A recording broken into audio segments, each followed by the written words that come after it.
사업은 10명이 시작하면 9명이 망한다고 하고 카지노에서 플레이어의 승률은 49%라고 하는데 이 말이 사실이라면 왜 사업을 하는 걸까요? 오늘 이 영상에서 사업이 위험한 이유를 바탕으로 실패하지 않는 사업을 통해 안전하고 빠른 성공을 그려보시죠.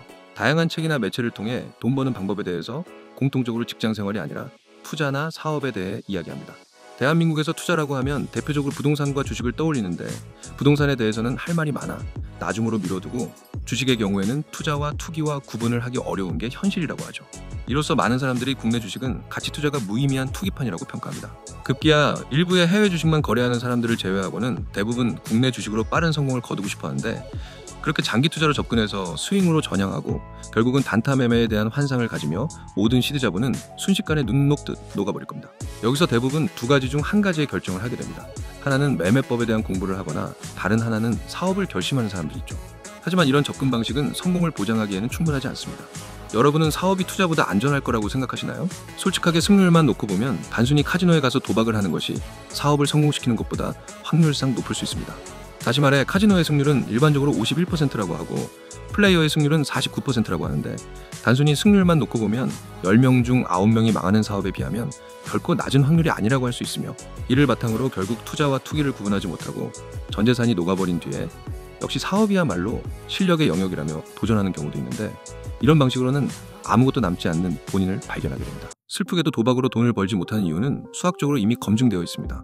이것을 큰 수의 법칙이라고 하는데 당장은 이길 수 있어도 반복수가 높아지면 확률에 수렴하는 결론이 나버리게 됩니다.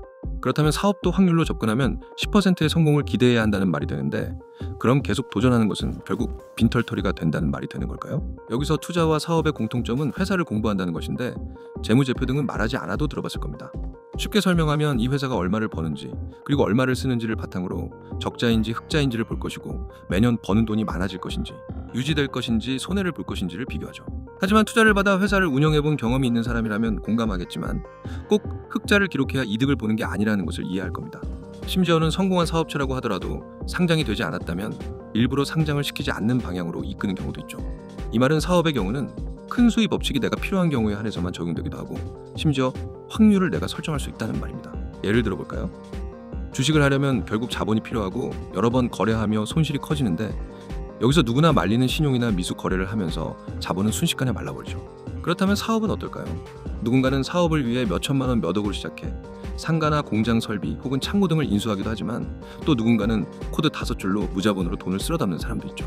즉 투자 실패의 리스크가 돈이라면 돈이 들지 않는 작은 사업으로 여러 군데 돈 대신 돌을 던지고 가장 깊고 반응이 좋은 곳에 집중한다면 확률이 비록 10%라고 할지라도 리스크가 없는 만큼 돈과 시간을 아끼며 성공하는 방식으로 부자가 될 수 있다는 말이죠. 아마 여기서 어떻게? 라는 의문점이 떠오르셨을 겁니다. 그래서 어떻게 부자가 될 수 있다는 걸까요? 가장 중요한 한 가지 지금 당장 해야 하는 원칙은 무엇일까요? 부자가 되고 싶은 마음은 누구나 가지고 있죠. 아주 어린 초등학생부터 어른이 된 지금 순간에도 대부분 이러한 생각을 가지고 있는데 문제는 꿈만 꾸고 있다는 것이고 꿈꾼다는 것은 결국 발전은커녕 오히려 상상만으로 뇌를 자극해서 도파민만 발생시키는데 이렇게 꿈만 꾸는 것 자체가 치명적으로 틀렸다는 사실을 모릅니다. 따라서 사업을 통해 가장 먼저 해야 하는 것은 공부입니다. 뻔한 소리라고 생각할지 몰라도 여기서 우리가 공부를 해야 한다는 것은 돈이 아닙니다. 누군가 돈을 많이 벌었다는 사례나 이야기는 매력적으로 보이지만 결코 나에게 맞는 상황에 맞는 아이디어와 구체화를 해주고 이끌어주지 않습니다. 결국 돈을 공부한다는 것은 또 다른 문제입니다. 여기서 표현을 위해 틀린 표현을 빌려오자면 돈을 공부하는 것이 아닌 소비를 공부해야 합니다. 당장은 돈이 벌리는 실용서 위주로 내 상황에 적용을 하고 싶더라도 그 방법이나 과정이 나에게 맞지 않는다는 것을 얼마 안가 눈치채는 자신을 보게 되죠. 즉 소비를 공부한다는 것으로 우리는 돈 버는 사업을 공부할 수 있다는 이야기인데 가령 여러분이 노트북 하나만 바꾸려고 해도 여러 군데 가격과 성능을 비교하고 가성비 위주로 살펴보거나 필요한 스펙을 꼼꼼히 비교한 뒤 구매를 결정하고 신중하게 주문을 할 겁니다. 하지만 주식은 단순히 차트를 보고 투자를 하거나 남의 말만 듣고 매수 버튼을 누르기도 하죠.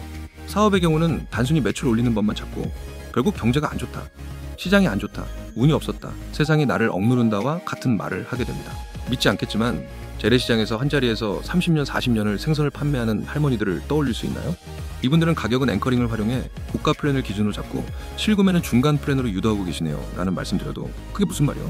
하시겠지만 비록 대학에서 깔끔하게 정리된 이론이나 명칭은 몰라도 성수기와 비수기에 대한 대비책과 유통 과정에 따른 적절한 마진 설정, 다른 매장과의 차별화 등 각자만의 전략이 있고 각자만의 이야기를 가지고 있습니다. 이것을 인사이트라고 하는데 여러분은 얼마나 다양한 이론을 나만의 언어로 정리할 수 있나요? 결국 공부가 중요하다고 이해를 하더라도 막상 어디부터 어떻게 해야 할지 막막하다면 이 채널을 구독해주세요. 앞으로도 다양한 비즈니스 관련 주제로 이야기하며 사업에 대해 공부해 나가겠습니다. 지금까지 IT백수였습니다. 감사합니다.